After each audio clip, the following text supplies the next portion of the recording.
magandang content to. Camera, tayo. Let me dovetail on that.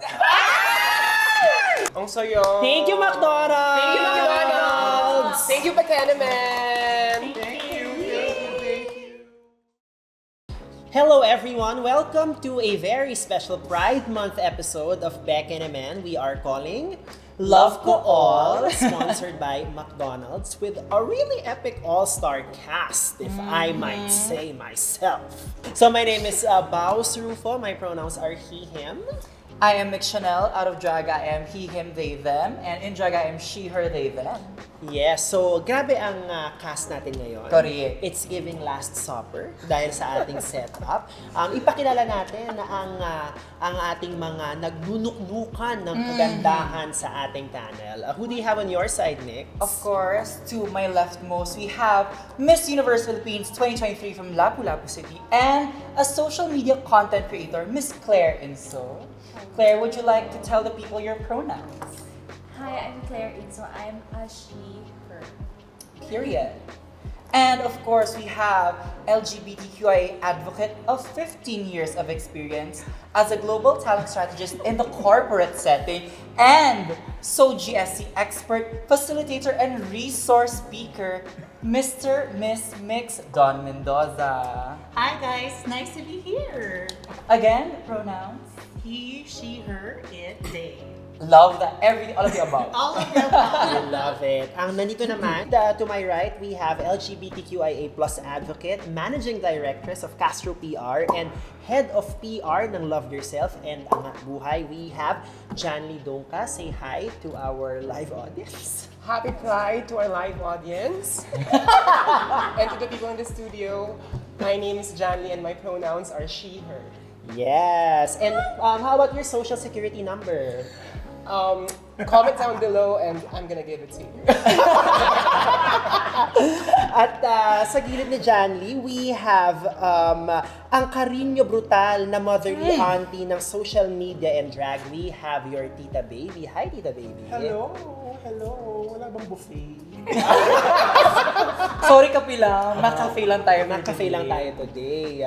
Happy naman ako dyan. At ano ang pronouns ng isang Tita Baby? Po at opo. Tama! Diba? Lahat ng sasabihin ko, po at opo lang ang sagot. Yan. Thank No, in drag, seriously, in drag, I'm she, her. Out of drag, I'm Yes.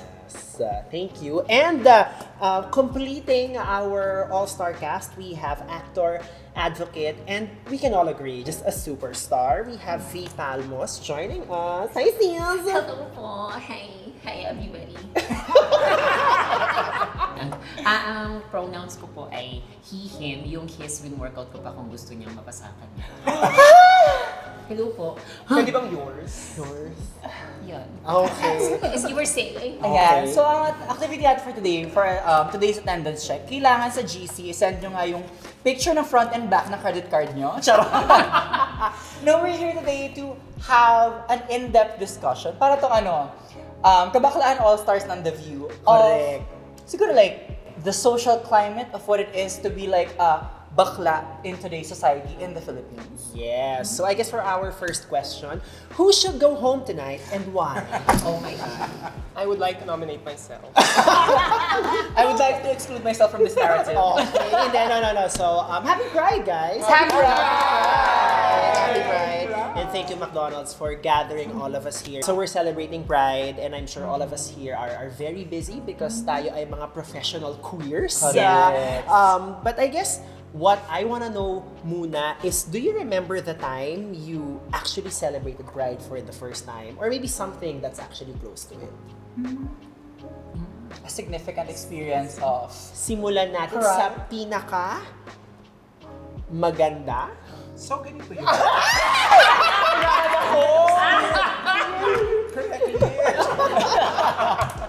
Akala ko pinakamatanda. Like sabi niya nga.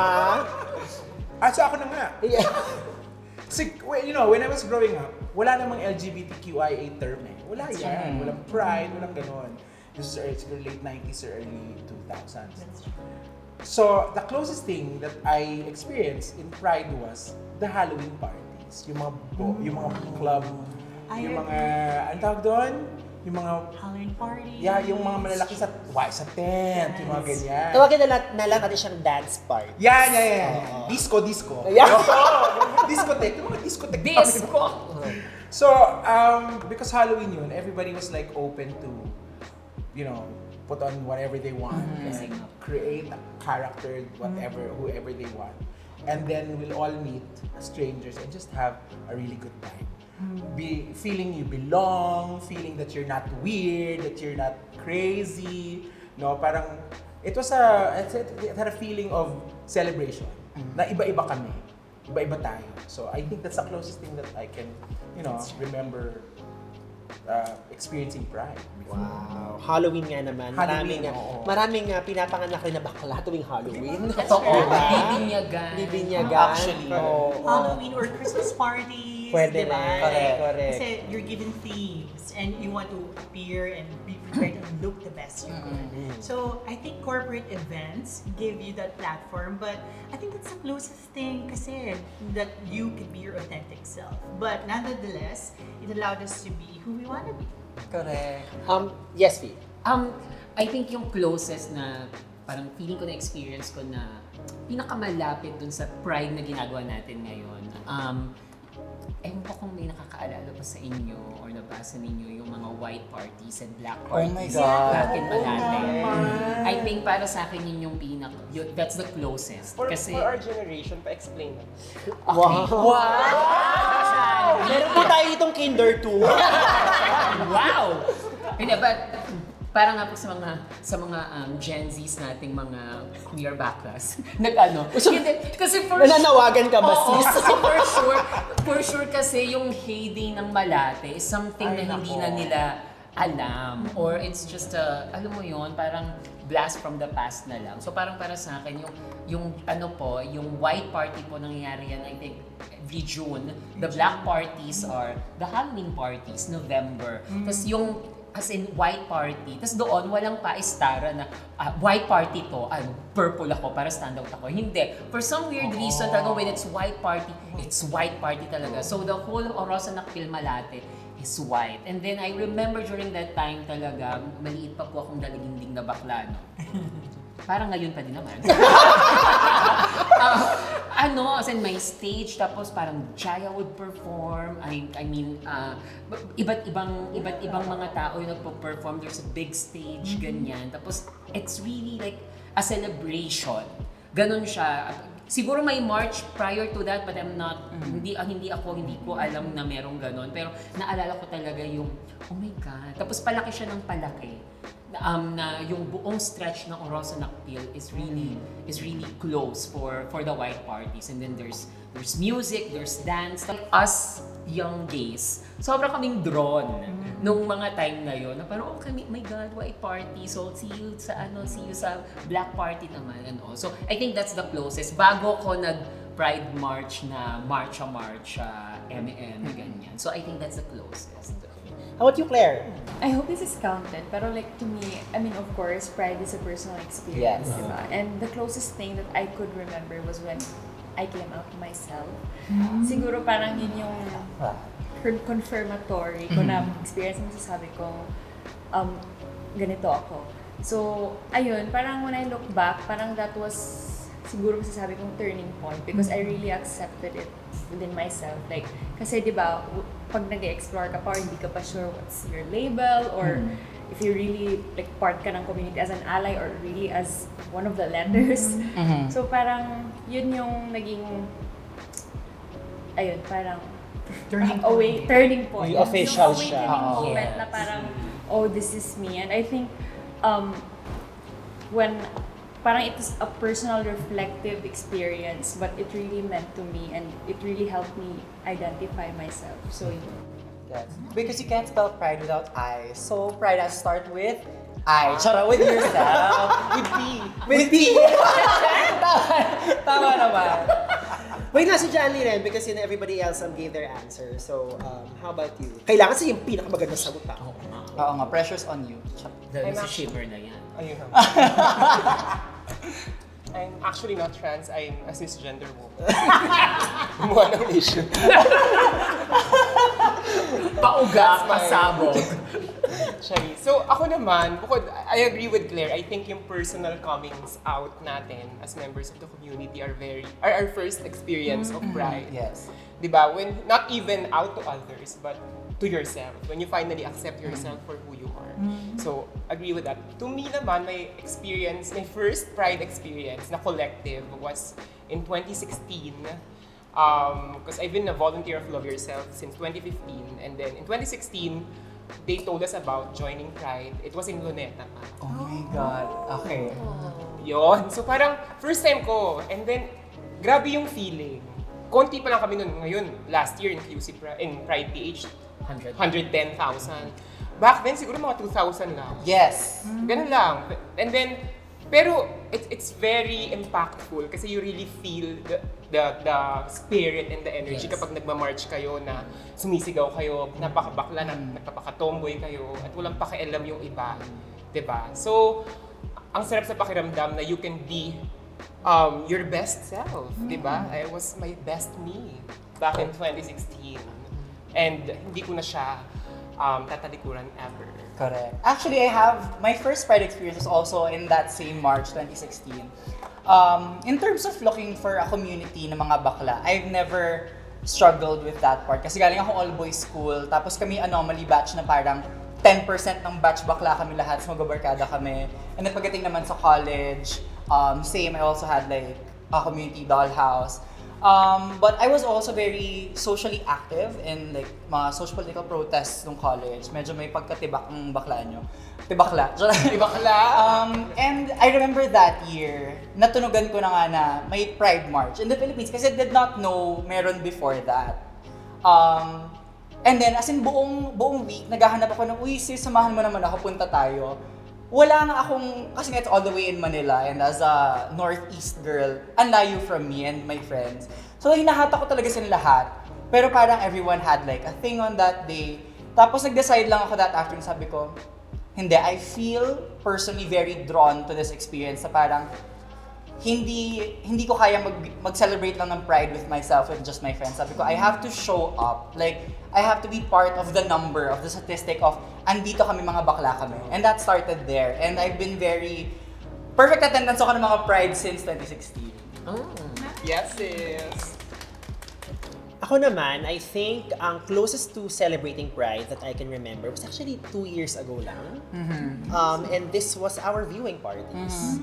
I think when live events were starting to come back in 2022, parang I had so much pent up like creative energy, just wanting to express my kabaklaan, and I wanted to like stage an event that celebrated Drag Race and the fan service noon, and that felt like it was really a community na we were celebrating rock stars na naka-project lang sa isang mainit na bar, but it felt very much like, oh my God, we're all sharing the same thing that maybe fueled us during lockdown. So that was quite moving for me.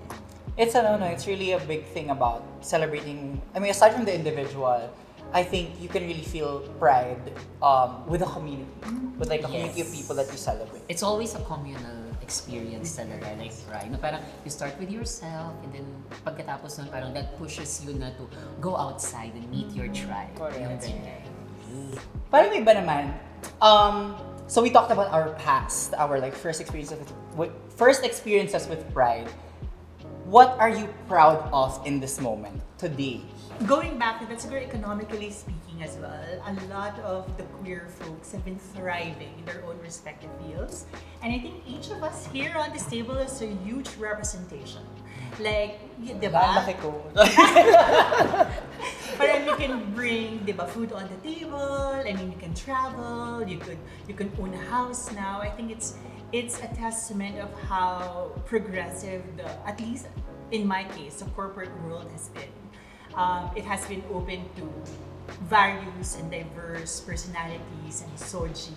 Yeah. One of the milestones is that, going to work right now, you're not restricted to look like in a certain way. You can go to work, expressing yourself, your authentic self of who you are, and also enjoying a lot of benefits and privileges that were not really accorded 10, 20 years ago.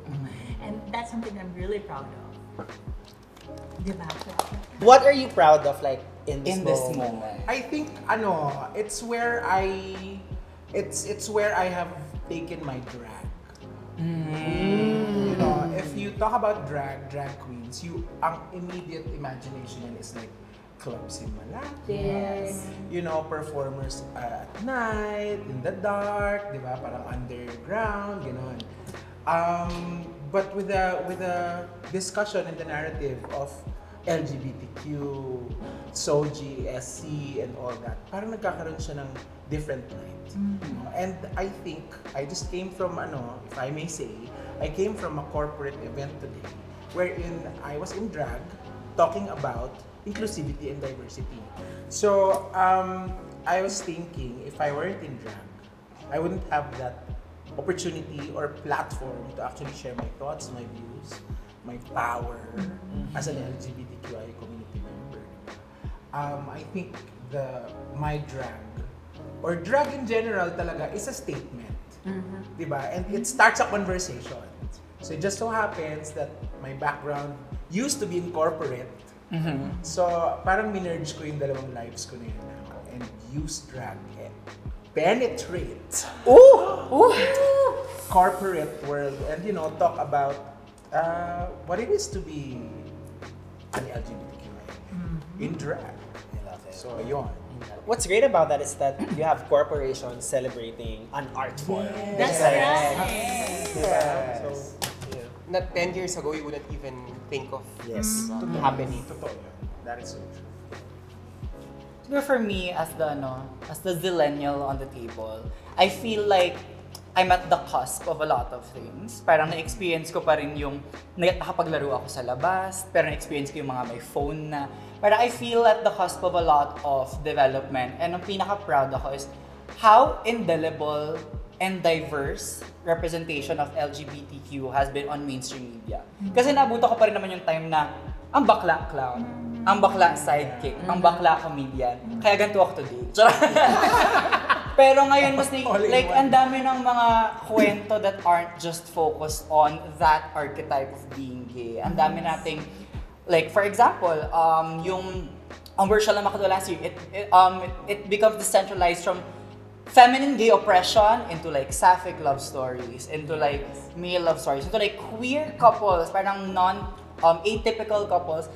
Ang saya na makita how long this fight has been going on, but at the same time, how quickly things have progressed in the past 2 years. Yes. And actually, speaking of what you said about, archetypes, I'm quite curious to ask si Fee, at dahil parang actors on actors fantasy na rin. I'm quite curious to know, like, the roles that, you kind of go for or, like, get offered to you, just in the context of the mainstreamization of queer culture. How have they changed? Or have they even changed? And just tell us more about nasan ka now in the context of yung pride nun. Okay, lagi kong sinasabi na hindi ako natatakot ma-typecast. Because that's always the question. Kung bakla ka, laging ang tanong sa'yo is, hindi ka ba natatakot na ma-typecast na yan lang yung mga roles na ginagawa mo, it's always the queer role. So parang meron akong, hanggat hindi nyo tinatanong si Bea Alonzo, si Shari Coneta, si Vilma Santos, bakit po panay babae lang yung roles na ginagawa ninyo? Hindi pwedeng tinatanong nyo yan sa queer actors and actors who are part of the LGBTQIA+ community because there's a double standard there. So ako, I will play as many queer roles as possible because I thrive in it and I'm good in it. I'm award-winning in those roles. So, and also that's it. You can be queer and you can play queer roles and you can win awards because at the end of the day, characters are characters. Hindi siya nababox sa gay, straight, bi, or whatever. Hindi, ang characters hindi siya lalaki at babae o bakla. Characters are 17 years old, hopeless romantic, diba? O kaya, ang tawag dito, OFW. Those are the characters. Regardless of gender, tanggalin mo yan. Yun yung character. So, ang labanan ay, paano mo mapiplay ang character na yan in its authenticity. and truthfulness. So ako lagi akong nagpupunta doon. And I just to go back to kung ano yung proud ako. I think a month ago there's this student. So I was invited sa UP para lang mag-panel sa assignment ng mga theater arts students there. Para magko-comment lang, ganyan, judger, ganyan. So, true. So, bigay-bigay ng comments, ganyan. Tapos, and then there's this one student. So, ano siya, ang perform niya, yung parang, yung song sa everybody's talking about Jamie. So, baklaan. Yes. Baklaan. So, may reveal, may ganyan. Correct! Sabi ko, okay, go, ganyan. Tapos, pagkatapos nun, so, comment, ganyan. Tapos, in-approach ako ng bata.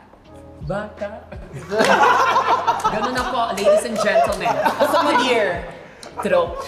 So, in-approach ako ng bata, nagpa-picture, tapos sabi niya, tuwang-tuwa po ako na kayo po yung kinuhang panel, ganyan. Kasi po, kung hindi po dahil sa inyo, wala po ako sa theater. So, meron akong, Chusera, ganyan. So, hindi nga. So, bakit naman?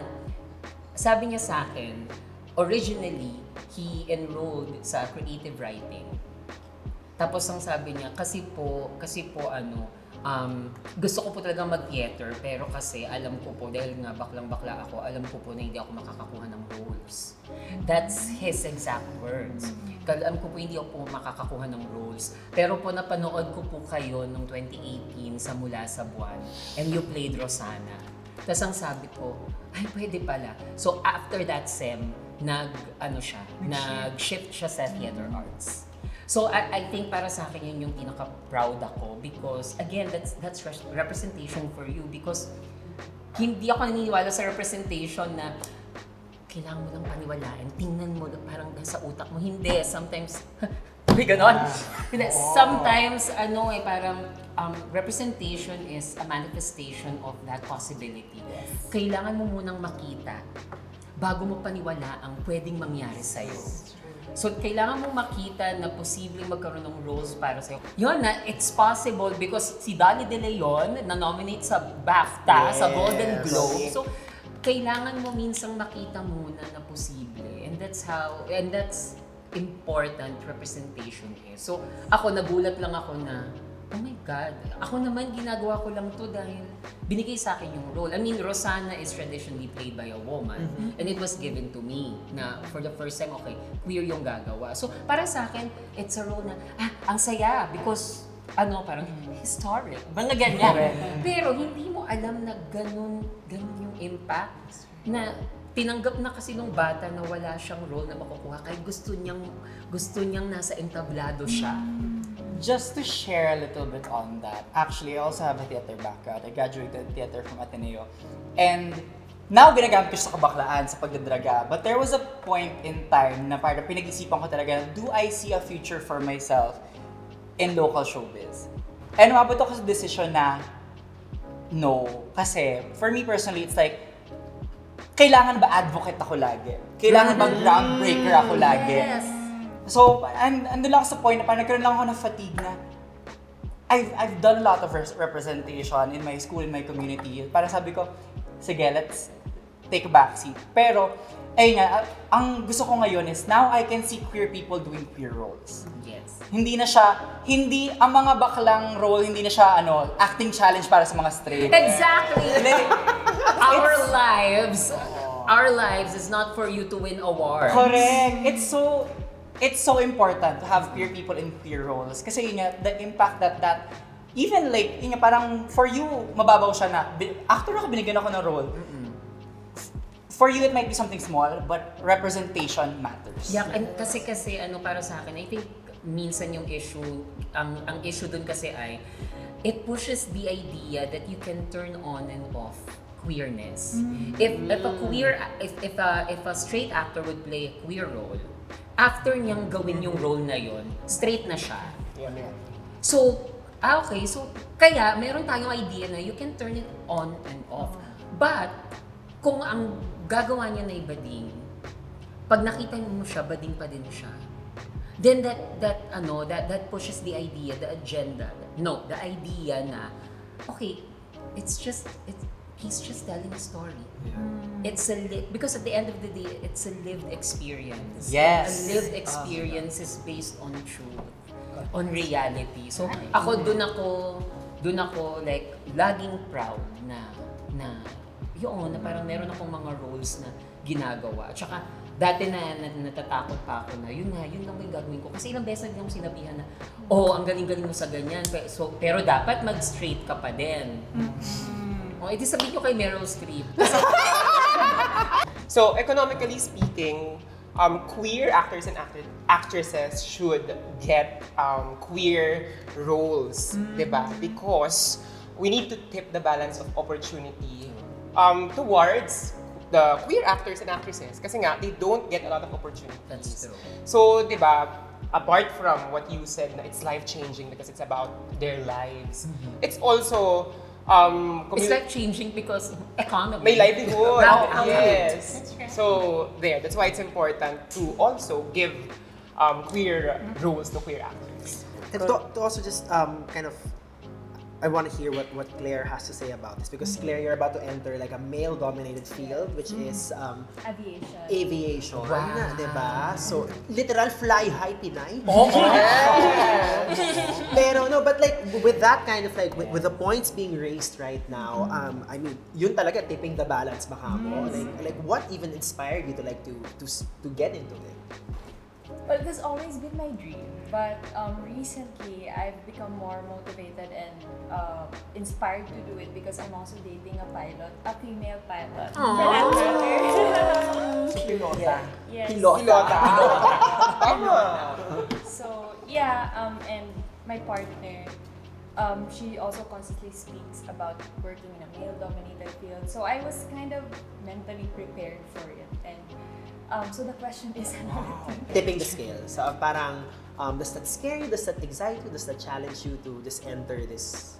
well, more than anything, it excites me so much kasi the statistic is changing, and I see that airlines are also very welcoming, and also they're incorporating pride in their vision as companies.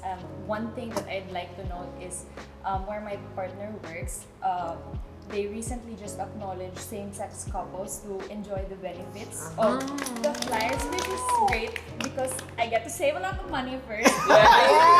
Yes. And this year lang yan. But the other side is, I think, I always want to note na it's more than how much money I save.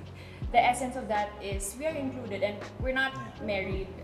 We can't be married for now, but to be acknowledged as, you know, common law partners and Yes. as same-sex kayo, that's a very big leap. Yes.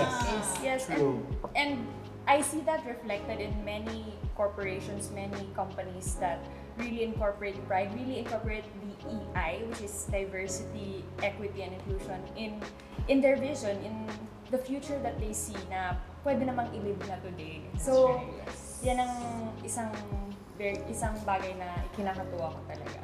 Love it. Okay, so madami na tayong nasabi about like pride and representation. So let's be a little selfish in a sense. And let's talk about queer joy naman. On the topic of, finding happiness, pride and like the whole pride, hindi naman to parang it doesn't always have to be a story about resilience. So parang, oh my God, we're queer people, we survived our traumas, we survived oppression.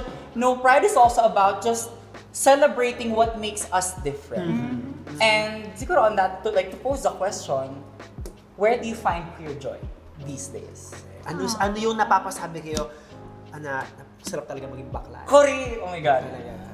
Janly, like saan ka humuhugot ng kasiyahan these days? Apart from Telegram and X, May kulang! Yung yellow! Yung yellow, McDonald. Correct! Okay. The McDonald's app. no, but agree, diba? We can talk about the experience of pride in a way that focuses on the struggles while at the same time also highlights the joy of being queer, the joys of being queer.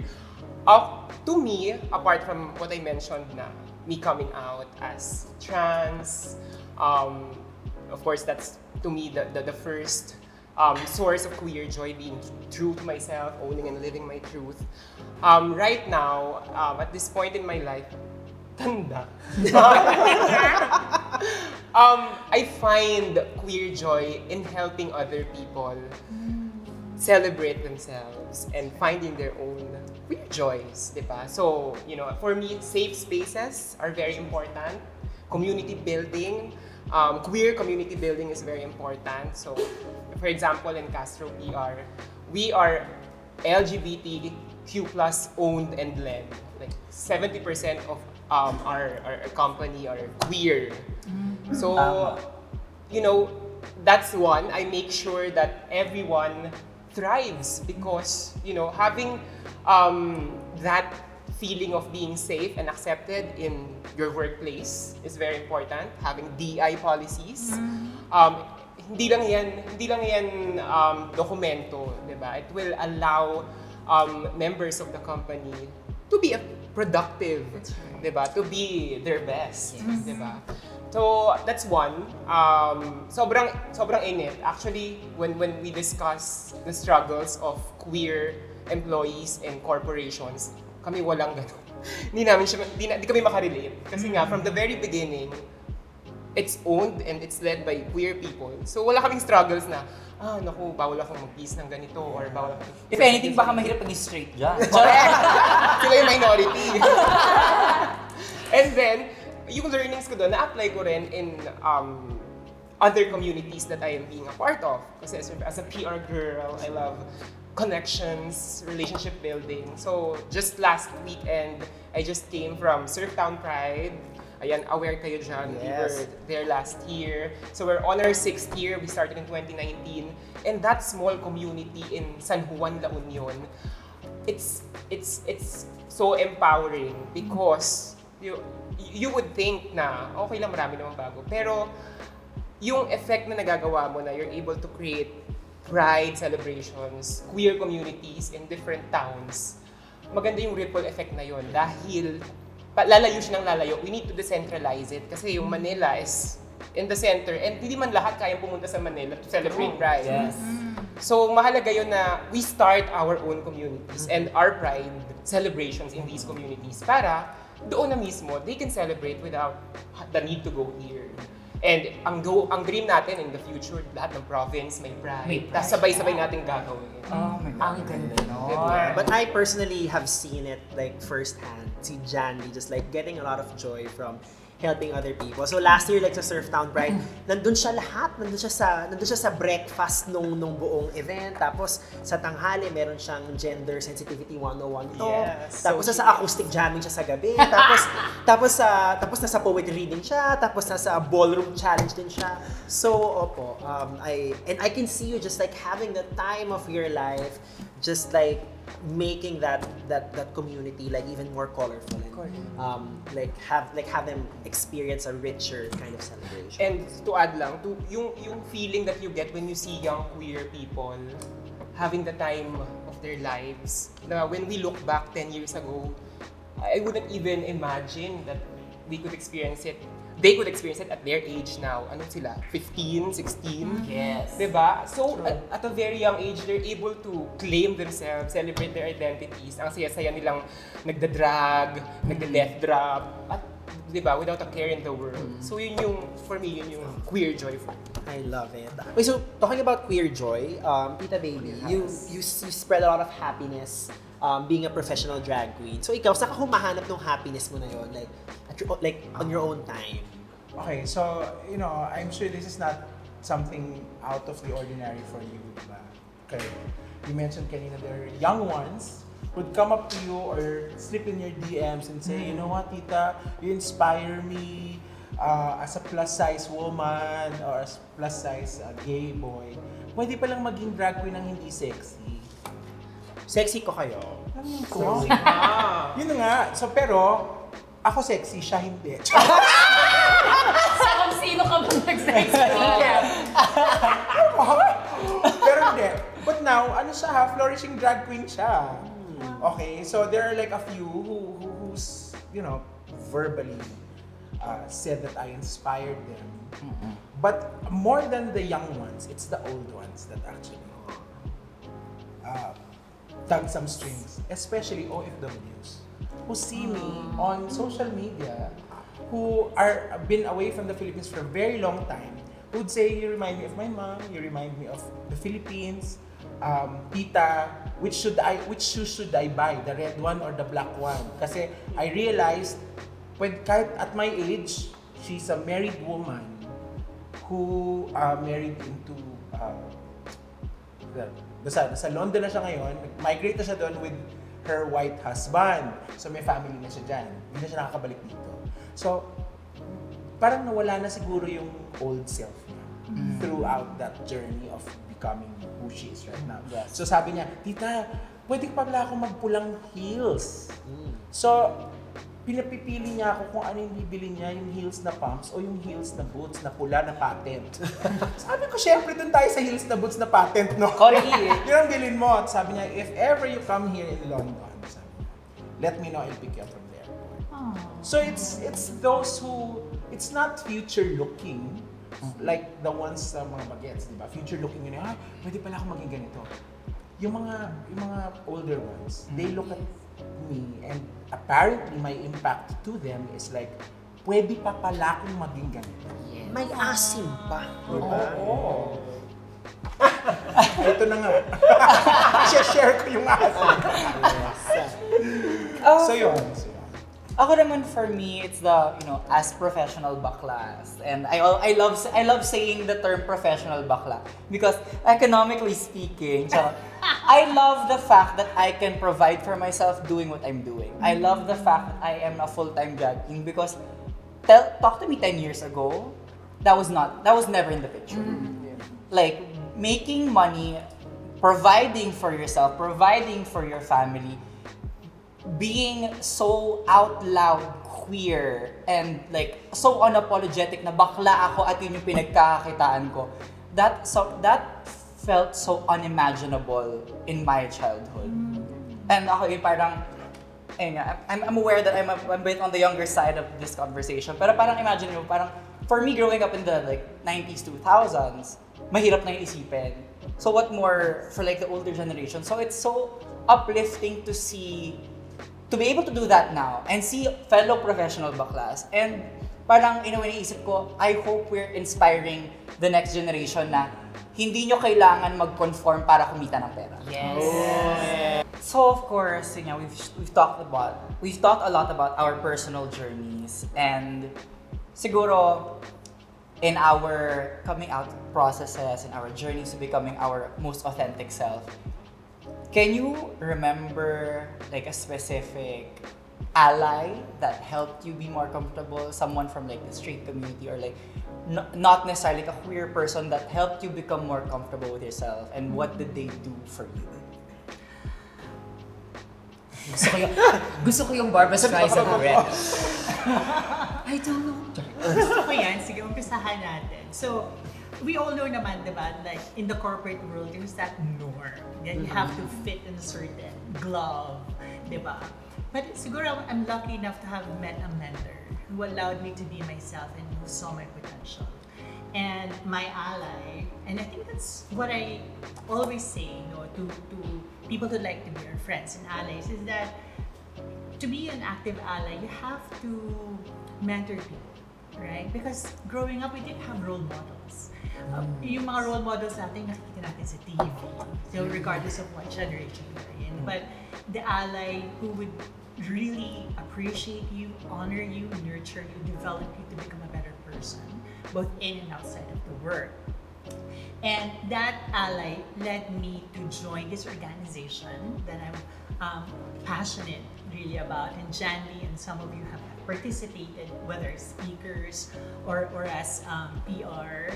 And it's leading groundbreaking relationships and platforms where people can share best practices. Safe spaces, for instance, are very much important. And those allyship ideas has provided privileges and benefits. Like na-mention kanina ni Claire, right? So yung mga same gender privileges and benefits didn't exist 10 years ago. Having your own comfort room, for instance. And now, sleeping quarters na rin. So, di ba, like, you have the freedom to sleep in areas or be in spaces where you feel comfortable with. And I'm very much lucky to be part of that organization. We call ourselves PFIP. And that's where I find immense joy, to continue. Because like what you said, younger and younger generations are finding strength and resilience because they're seeing us, right, thriving, and it gives them that empowerment na, pwede ko pala ito gawin. Kaya yung experiences nakikita natin sila nag-holding hands, last year sa Pride March, di ba, parang the younger they are, the more informed they are. So, I feel that those are some of the things that we need to push forward and sustain. Ako naman, coming from corporate din, I think the very first mentor that I had, yung una kong boss entering like the corporate world, looking back, I think was like a very big ally kasi I was in advertising. So, medyo maraming bading sa advertising at alam na sineselebrate talaga yung mga bading sa advertising. But the very first boss that I had, basically, sinabi niya na parang, my God, may superpower ka dahil bading ka. Yes. So to be able to, enter kind of like the real world and kind of have that very important lesson ingrained in you sa start pa lang ng career mo was kind of really a game changer for me. Like, kasi parang the more animated or the more passionate you are pag nagpe-present ka, mas nabibenta mo sa kliyente yung concept. Yung mga kliyente, mas madi-disarm mo because pwede mo silang baklain. Alam mo yung term na yun, babaklain mo. So early on pa lang, I think that was a form of allyship because it helped me just really like fully own my queerness and know na, you know what, not only is there nothing wrong with me, but I have something that I can take to the bank. Medyo ganun yung dating nung kabaklaan ko. So, props to that ally of mine, si Mama Kai, ang aking very first boss. Yeah. Anybody else wanna share the May I add something? Yes, go ahead. More? So because our allies paved the way for us, I think it's time for us to pay it forward. So, like what I said, parang naghahanap din ako ng talents na kaya kong i-nurture. Mabigyan ko sila ng opportunity, di ba? Dalhin mo sila sa mga meetings na normally hindi sila invited because ang daming ideas, di ba? And right now, the corporate world has more younger workforce, di ba? Na mas open, mas diverse, mas talented. And talking about DEI, there are progressive organizations that put a number. Parang gusto nilang palakihin. They empower and they increase the number of LGBTQIA+ in organizations. And that's something na we didn't have, di ba, years ago. So kailangan suporta, tuloy-tuloy lang. I think I love that conversation kasi there's always this discourse na parang, ang pride, bakla sa bakla lang yan, bakla para sa bakla lang yan. Yes. But, I mean, why do we celebrate pride anyway? It's because we want to be seen. Not just by fellow queer people, but of course, the majority, the straight people. So it matters, like, allyship matters so much kasi, aminin natin, majority of people in power are still straight people. And for these people in power to be like, hey, I see you, you're important to me, may papel ka sa akin, may papel ka sa society. Like, that's yun yung pinaglalaban natin eh. Yun yung important eh. Hindi naman para lang, hindi mga bakla lang, mga straight, yan, no. No, it's, we're celebrating pride. We want to be visible, not just for the younger generation, but because we want to be recognized. And it's these allies that give us the recognition that we need, that help put us in places of power that can help further influence the next generation. And connected to that, i-atras lang natin para makarelate ang mga mas bata na baka hindi pa nagtatrabaho. Ako nung high school, in an all-boys school, I remember, and nabasa ko rin to na hindi pala, kala ko experience ko lang to or ng mga Pinoy na Becky. But apparently, even people from other countries, para there was this reel about how English teachers and art teachers are the first to accept their queer students. So I'm not sure if you remember Tandaan. Kaya, diba? Actually, yung mga, for some reason, mga English teachers, I guess, because they're exposed to literature, na I think so many that's- possibilities. And then, of course, our teachers are, no need to explain, right? Yung parang pagkasama namin sila, shout out to Miss Larwan, Miss De Luna, Miss Besinga, we can just be ourselves. At pwede kami magpakabakla na hindi namin magawa sa teacher namin lalaki. Sa PE. Correct. And then I remember, bawal pa noon ang pamaypay. Ganun pa. Bawal ang pamaypay sa mga Becky. Bawal yan. Kino-confiscate. Imagine. Pero during those classes, papayagan kami magpamaypay, papayagan kami mag-makeup. Na syempre, binabali nila yung rules kasi nga alay sila. So, yung ganun Love na, it. yung mga ganung experience, talagang empowering yun for queer high school students. Yeah. True.